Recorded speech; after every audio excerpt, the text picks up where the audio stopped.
welcome to Proven Not Perfect, the podcast. This is Chantra Powell, your host.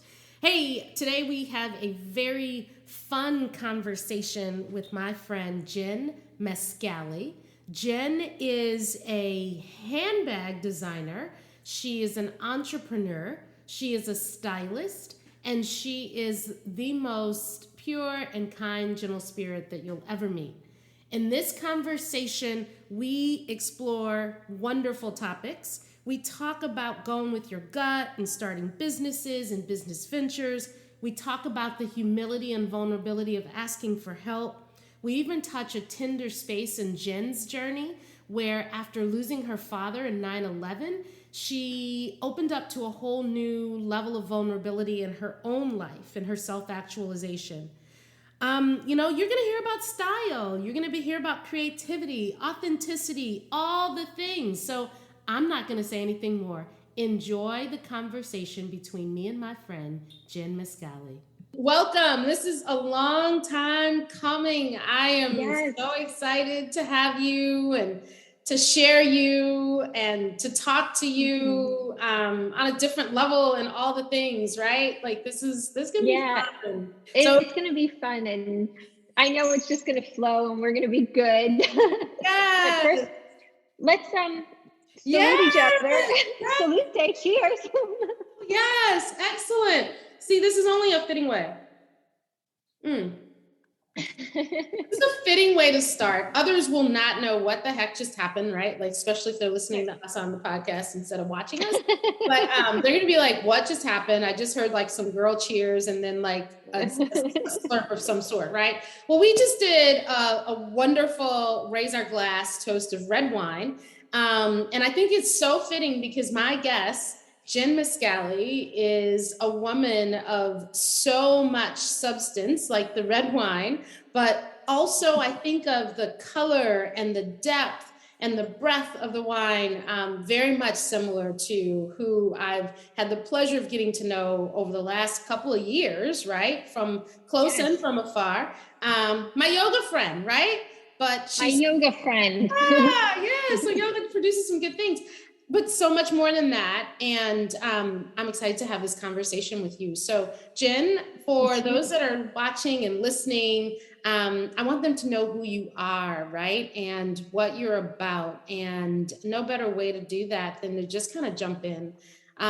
So we are talking to not just a designer of wonderful, impactful, fashion-forward handbags, but we're talking to one who has had the pleasure to jump an industry in Italy, not just bring fashion there, but bring production there, build a brand, expand, and find herself reaching great heights of Hollywood, and having folks that we all admire love her bags, right?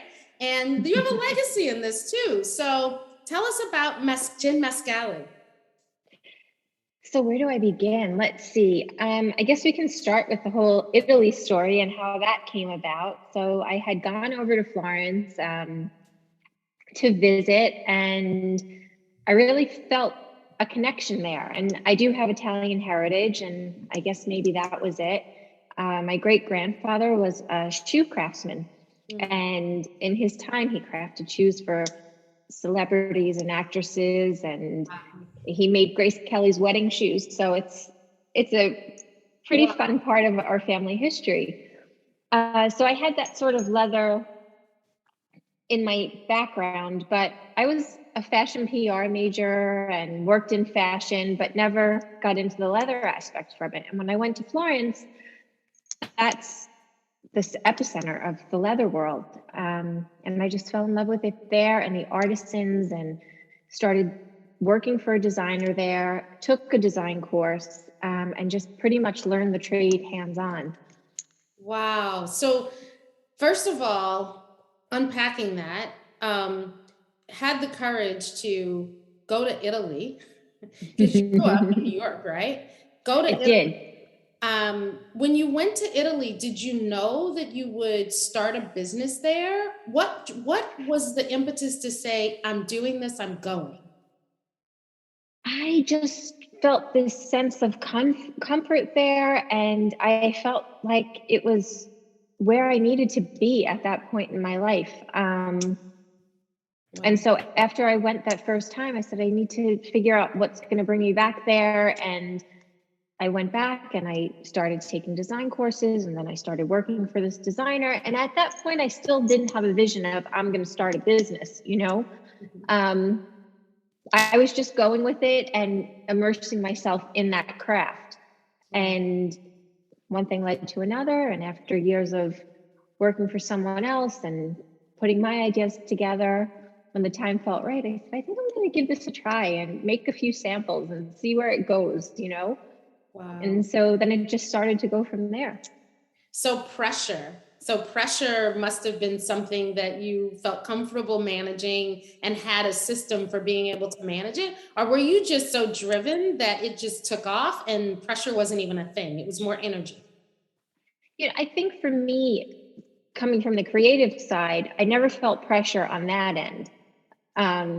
You know, the sourcing of the materials and the design process and all of that for me was where I really felt myself fly. Pressure I felt with sales and dealing with, you know, businesses that we would partner with and that sort of thing. But it was a good learning lesson for me too. Yeah. Oh my God. I mean, seriously. So, all right. So Grace Kelly is in your background. Grace Kelly's in my background. And I also think I heard Halle Berry might have something to do with your designs as well.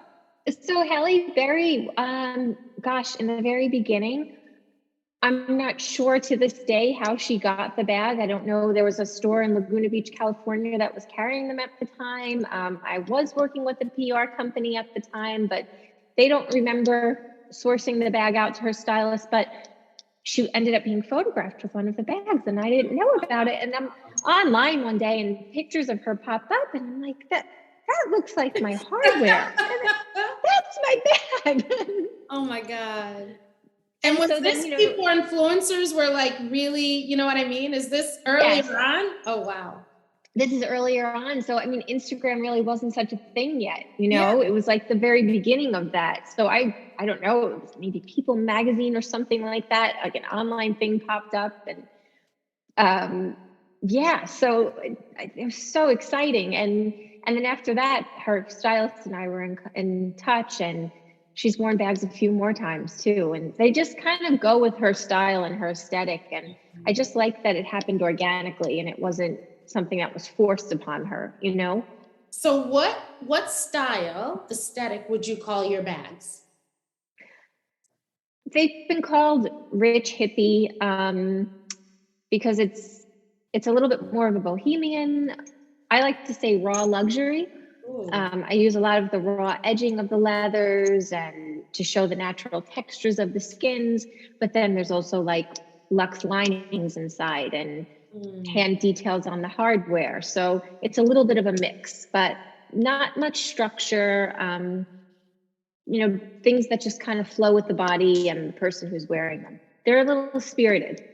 So I spend a lot of time in this community talking about authenticity and about going through our own personal journeys to really understand our voice, right?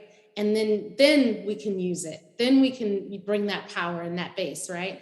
What was your process to get to who was Jen Mascali, the designer, that would sell these items of beauty and luxury and put them out into the world and that would speak, right? Even when you're not there. Right. What was that design creative process like, if you wouldn't mind sharing with us? You know, I think for me, I just kind of did what felt natural to me. And, you know, a lot of time in fashion, things become structured as to what the trend is or, you know, and I wasn't in that mindset. I was just more, I wanted to create something that's beautiful, something that has the spirit of me in it in some respect, but I didn't want it to look like everything else. So that was a challenge in the beginning too, because, you know, buyers are coming and they're looking for a certain bag that season. And maybe these really didn't fit the picture, but there were those that did appreciate it.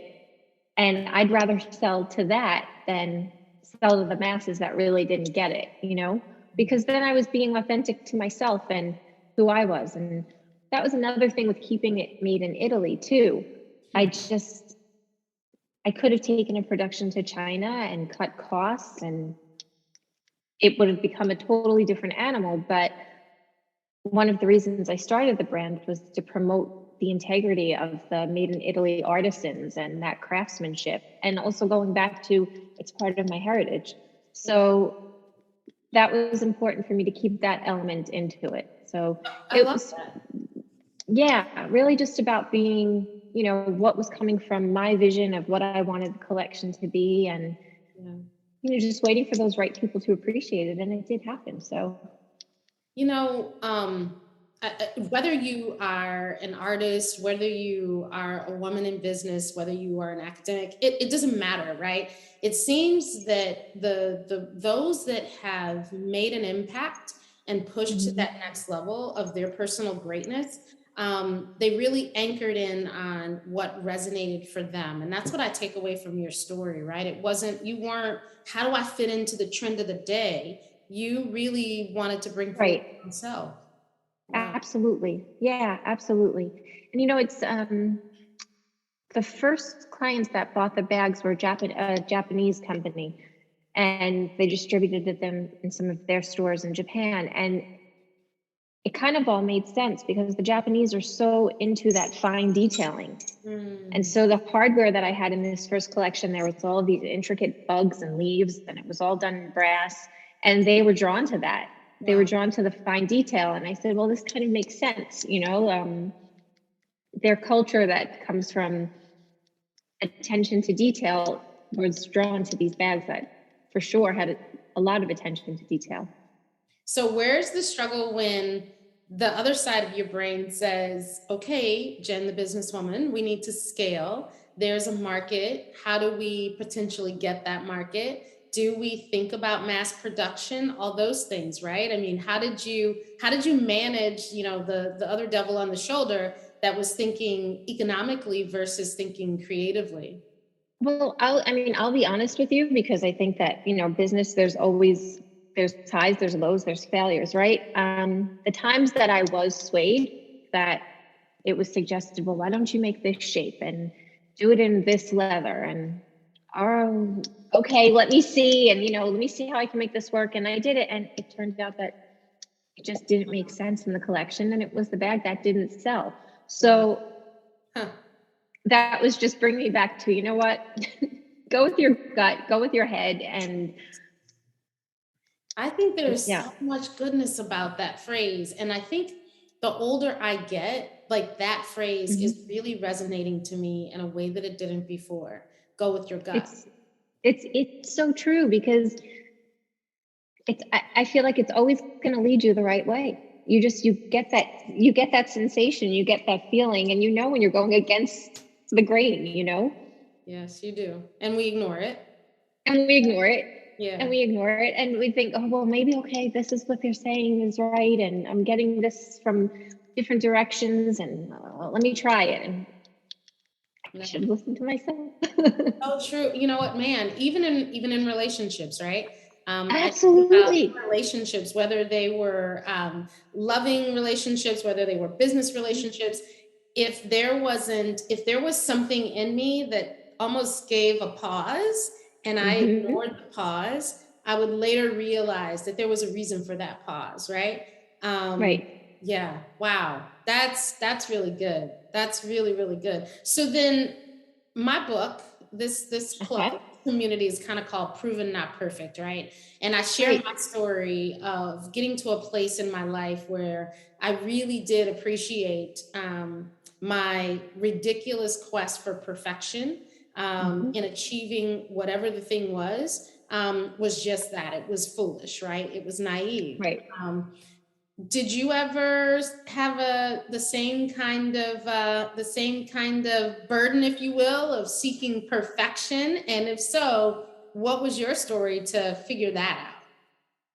I think seeking perfection, for me in my story, how I see it was, moving to another country other than where I grew up, not speaking the language when I first moved there. My seeking perfection was almost that I can do it all on my own. Yes. And Oh, that's a good one. I'm not going to ask anyone for help. Mhm. And when I look back on a lot of things, I'm like, well, would it have been so bad to ask for a little help, you know? Yes. And not that I would ever want someone to hold my hand or take, but, especially in dealing with things that are in another language and a system that is different from what I'm used to. I was almost so proud in a way that I was Oh, doing this, that I can do it, I can do it, I can do it. And now I look back and I think, well, wait, maybe that would have not taken as yes. long, or this would, if I just would have said, I can use a little help. Or But felt so miserable, right? Oh my God, Jen, you yes, just hit something that I think is a part of this quest, right? Where yes, you do have this, it's not a hubris. People often think that, this notion of seeking perfection is about hubris and pride. Well, it can be those things, but mostly it's about thinking, believing that you have all the answers within yourself, right? right. And no. No, you don't. And it's almost like, well, I set forth to do this, and this is my path that I'm choosing to take. So I need to do this on my own. And no, you don't have to. And there are people who are, you're not an expert in every area. I always say that too. And so you have to get help from those who are. So I think there's nothing wrong with that. So seeking perfection, yeah, I think I sought it in that way of, I can do this, I can do this. And then I totally get it. And you know what? The funny thing too, taking it full circle, how many times have you probably been sought by somebody for your mentorship or for your support, and you willingly, gladly do it? And you probably even absolutely, felt some kind of way really positively about that person that asked, right? absolutely. And you're happy to do it. Yeah. And so now I look at things differently, and I'm not afraid to ask for help if there's something that I really needed in.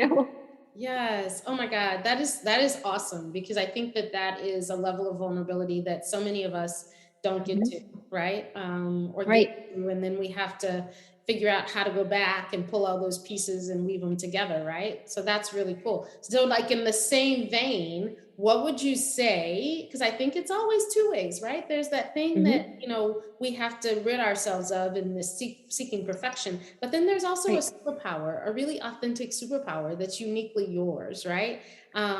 What would you say your superpower is, and how does it come to bear in some of the things you've done? I think, and I don't know if it was an inherent superpower but I lost my dad on 9/11, who was a fireman. Mhm. And when you go through a tragedy like that, it shifts your perspective on the world and life. And I think it became my superpower to almost know what really matters, and to not put emphasis on these trivial things that we worry about so often, because in the end it's about human connection, and it's about just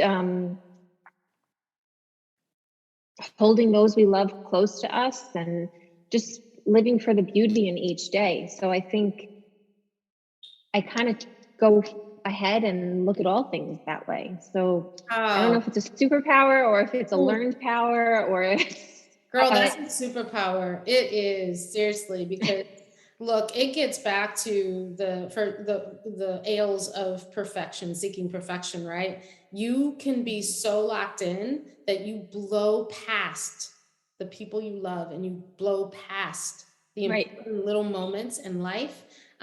So yes, girl, it is a superpower to be able to say, I'm going to be here. I'm going to be here now, because this Hmm. is what's promised.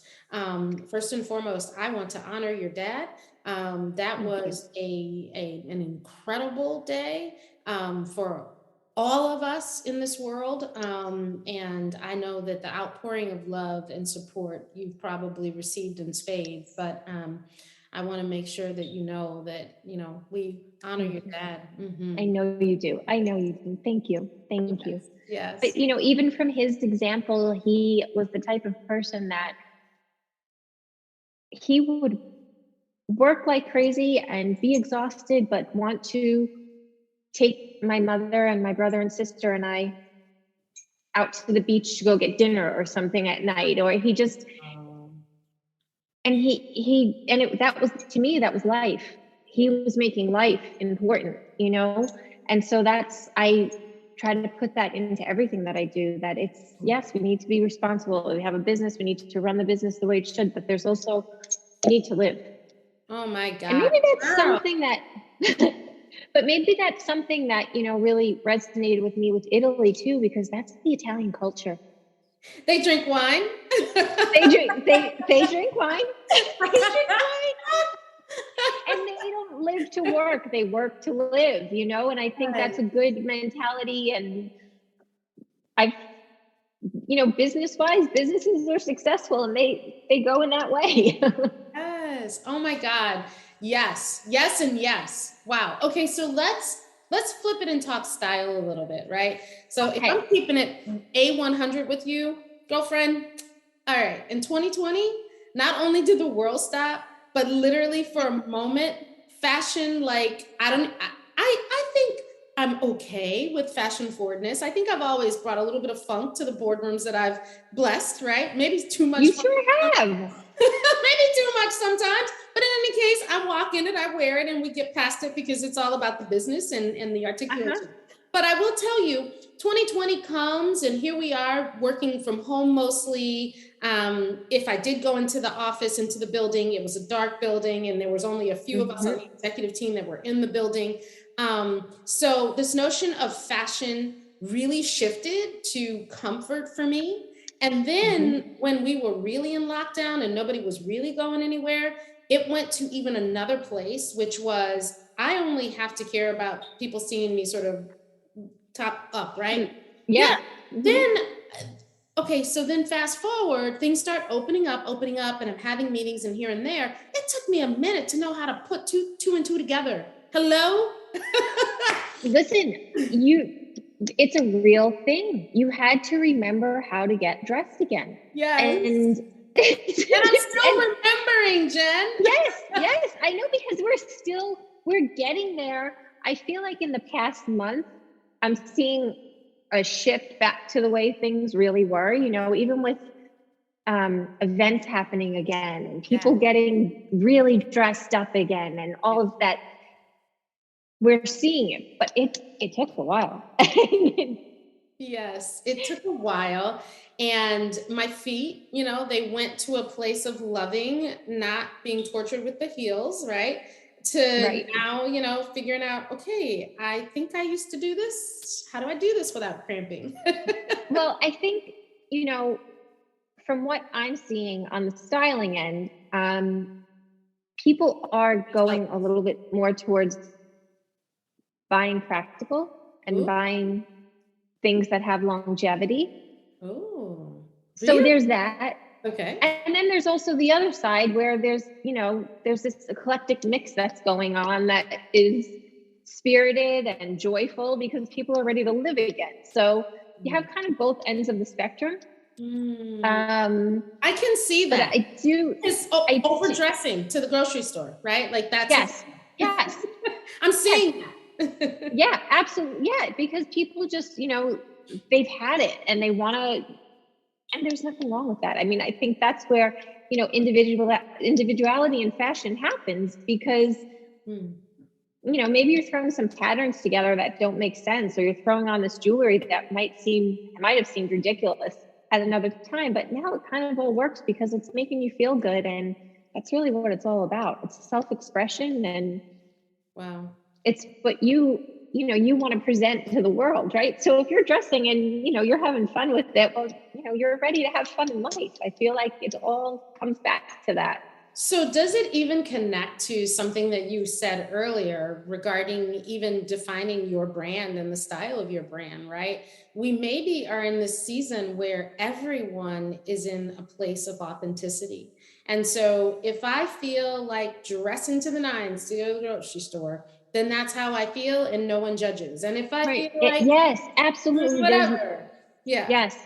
Yes. I feel that we're in a place where you really can't judge right now. And, like workplace wise, I do think that there probably is going to be this shift towards more practical, and just because, we went from Zooms or not being in the office. So now if you're going back into that office structure, I do think it's going to be a bit more practical. But as far as, dressing for weddings or dressing for events, I think it's all going to come back, and it's going to be, I'm not saying it's going to be the roaring 20s, but that's what happened after the Spanish flu and after the war.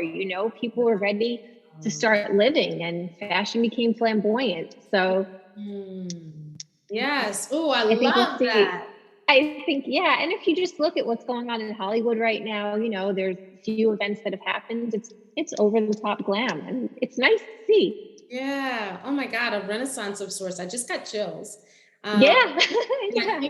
I think that, I love the roaring 20s. I mean, immediately Great Gatsby comes to my mind, right? And so here Yes. I'm going to ask you, when you think of all of the cinematography and things in your life, is there one set? I mean, I know that you're a brilliant stylist. Is there one set that sort of brings a smile to your face when you think about all of the articulations of fashion?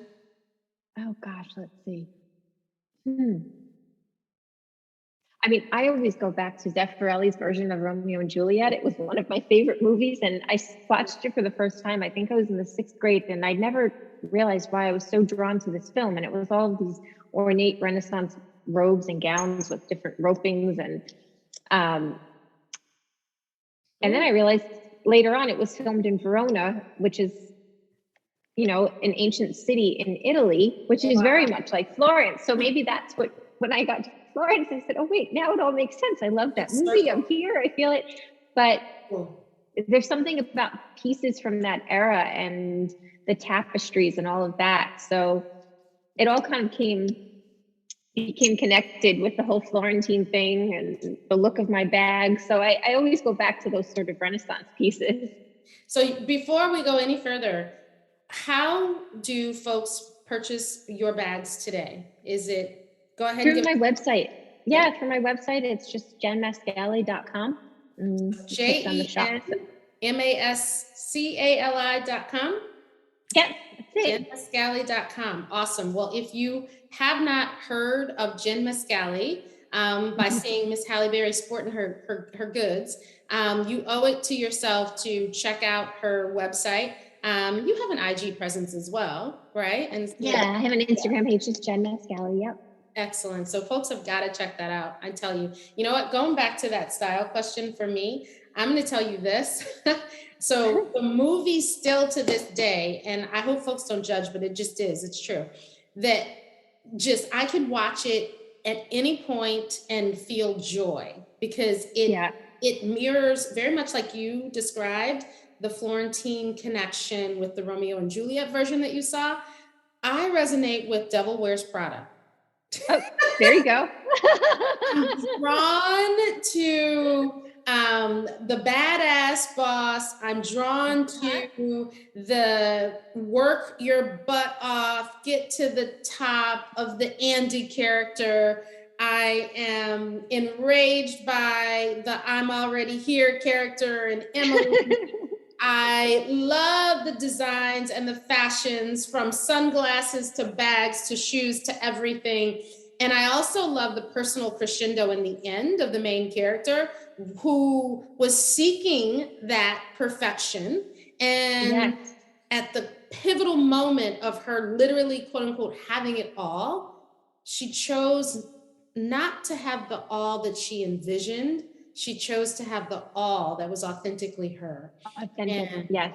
girl, whoo, that one just keeps me for sure. It's so much deeper than just clothes, right? Yeah. And when you really look at fashion, it is deeper than just the clothes themselves. It really is. And I'd even imagine as a stylist, when somebody comes in and they're asking you to help them, I mean, do you feel like a psychiatrist in some ways? Because you've got to get to the root of what their thing is, right? Well, it's it is empowering a woman in a certain way, or, you know, whoever it is that you're dressing. And yeah, you need to get to the heart of who that person is, because what you're putting on the outward should be a reflection of what's inside of them. And that's when the clothes flow and everything starts to make sense. Ooh. It's, you know, yeah, that looks like something Chantra would wear. Like, that's a Chantra look. And because it's coming from the inner you know? So yeah, I like to get to know a client a little bit, and then I can really start to feel, okay, I see what's going to work here. And, you know, and I think it's fun to try to get someone outside of the box a little bit too, but I don't want to take them too far away from who they are either. So I think it needs to be natural, and yeah, you know, try something. Maybe it's a risk, but, you know, if that's really not what's coming from inside of you, then no, we're not going to go there, you know? Wow. Jen, you just nailed it. And I think that you have really put a bow on this. When we think about style, it's not necessarily the exact image that you pull out the magazine. It's not necessarily the exact mannequin that you see. It's the pieces that augment who you are. Wow. Ooh. And I think, you know, that's why, yes, there's trends, but I also feel that nothing does ever really have to be a trend either, if you just do it in a way that's unique to you. Yeah. Ooh. You know? Yes. Girl, man, I could talk to you forever, ever, ever, and I get the pleasure to have you that and share you for more and more. But I tell you what, again, you got to check Jen out. Jen, this has been fantastic. This has been so fun. Yeah, I don't even have to hope. I know that people are going to receive great blessings from your very beautiful spirit. But then also giving us all something to think about, right? Because we're flipping through those magazines and we're seeing beauty as defined by others. And those are wonderful starting points, is the way that I think about them. It's not necessarily your personal ending point, right? And so what you do from there. Yeah, exactly. It's like, create your dream board from those pieces. And, you know, maybe some of it's sporty, some of it is super high end fashion, but somehow it all comes together. And it's like, well, wait a second. This is me. These are the pieces that are a reflection of my soul and my spirit. So I think that is really what fashion has the power to do. You know, it gives us the power to dream and show up. And show up. Show up. More confident, more beautiful, because you are authentically you. Exactly. And, you know, the way that you present yourself, I think that's going to set the tone for how your interactions go with people too. It's all, if you feel good and you look good, things are going to go a little bit different. All right. Wow, girl. Well, can we do this again sometime? Let's do it again. Yes, please. Let's do it again. Awesome. Well, cheers to you. And cheers to you. I am so excited for what's to come. Awesome. Me too. Thank you for inviting me into your little podcast world. Oh my gosh. Yes. Thank you.